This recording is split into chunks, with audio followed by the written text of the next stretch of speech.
ያንዳንዱ ሰው ሙዚቃን ሲሰማ የራሱ የሆነ ስሜት የራሱ የሆነ እንቅስቃሴ አለው የእናንተን ለእናንተ ልተውና የኔን ሙዚቃ ሰማ ምን አይነት ስሜት እንዳለኝ አሳያችኋለሁ ወደ ዝግጅት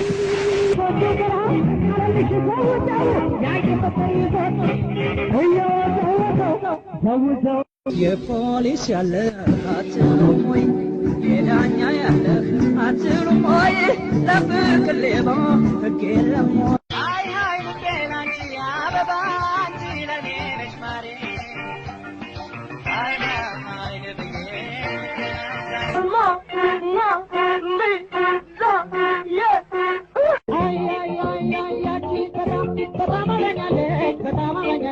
በጣም አለኛለች